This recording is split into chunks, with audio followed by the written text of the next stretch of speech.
Fallback is an action roguelite that has a decent concept to it, but unfortunately doesn't seem to go far enough with its design to capitalize on the story. But the concept is that it is the very, very far future, and humanity has lived underground for so long that they've all become somewhat mole-like. And I guess Wall-E, but more violent. We're trying to transport the last living plant back up to the surface, but unfortunately all the robots have turned against us. So the gameplay itself is all action-based. Now while the game does look something similar to Dead Cells, all the environments follow into that same kind of route as a Binding of Isaac, with each room being handmade and then stitched together to create a loosely procedurally generated level on each play. When you save prisoners, as you just saw there, they act as kind of a persistent element, that when you die, you're able to use the amount of prisoners you saved to unlock future benefits. Sometimes they are locked to either or, but they're all there to give you a greater advantage. Now, as you play through, you'll collect resources that you see on the bottom right hand corner of the screen, and the game itself has a very interesting perk system. When you find these module stations, you're able to choose from 3 different modules, and they're rated in different rarities. The higher the rarity usually gives you a greater benefit, and the legendary modules will give you some kind of super benefit, but at a cost as well. And these are the ways that you'll define your character as you play through on the run. You can also choose from different starting classes. Each begins with a basic perk and different ratings in terms of health and shields that you see in the bottom left hand corner of the screen. You can upgrade and change those values with the correct perks that you can find during play, but there is a limit to the number of perks you can have. If a module machine gives you the same one that you've already found and it's equipped, you can reapply that to kind of level it up, basically improving the strength of that perk. And the game itself is kind of structured that you'll explore each level to find all the module machines and get the best perks for your characters and save the prisoners, and then make a beeline for the boss room, in which you'll then fight that boss, hopefully defeat him, and move on to the next biome. At this moment in time, there are currently 3 biomes in Fallback, and that we'll talk more about when we get to some of the issues with the game. And the bosses themselves are all essentially fixed pattern fights. They have a very basic set of attacks to go through, and they can also do massive damage against you. But once you know how to kind of exploit their AI, they go down very, very quickly. Now, so far, with Fallback, everything that I described definitely seems to work in the roguelite kind of design. However, the game does have some issues with its overall balance and just the overall amount of variance it provides. And we're going to talk about that next, but first, a quick shout out to our current Game Wisdom Patreon supporters and sponsors.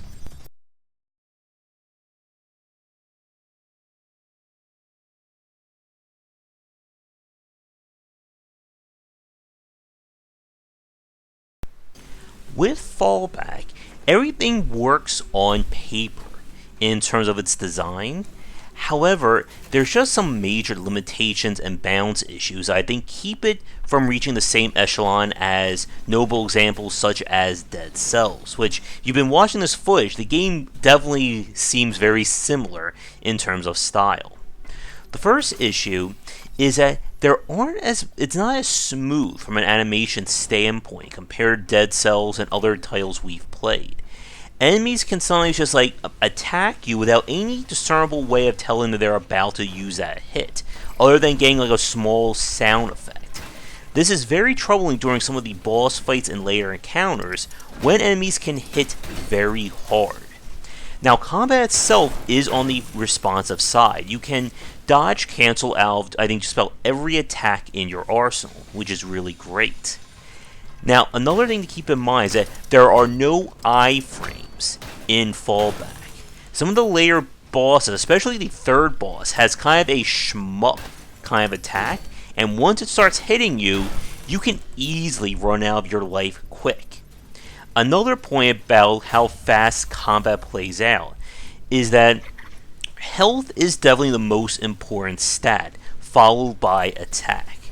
When you get to the later boss, for instance, the final boss in Fallback, in his final form, if he hits you, will do about 80 points of damage to your character. Now, keep in mind that if you look at my character right now, I have about 33 points of health total and about 20 points of shields. So, if he hits me right now with just one attack, that is a game over. That is a one-shot kill, and it's very hard to avoid some of these enemies. I know some kind of weird hitbox issue sometimes with some of the larger enemies and trying to avoid their attacks. Now, the biggest problem, I think what will probably be the most damning around Fallback, is that the experience is just way too short. The footage that you're watching right now is from my second run of the game, and I actually made it to the final boss on the second play. And we beat the game on stream, which there should be a video that I'll link to of me showing off the ending. But this is not a long game in any stretch of the imagination. And the procedural generation doesn't help matters. There were several cases where it would literally spawn the boss room right next to the starting room. And this is one of those games that, due to the limitations of the perk system and your overall options, that the difficulty is wildly imbalanced depending upon what mods you get. For instance, the character that I use gets a bonus. Like if you attack, every time you attack, you fill up your shields. When your shields fill up, you get kind of like a super rapid fire. And it may not actually be on this character, but the one that I beat the game with. So what I did was stack perks that gave me lifesteal on hit, critical damage on every third hit, things like that. And when I went to rapid fire mode, I could just tank the bosses while my attacks just ripped them apart. And I'm not sure the game's been balanced at all since that win.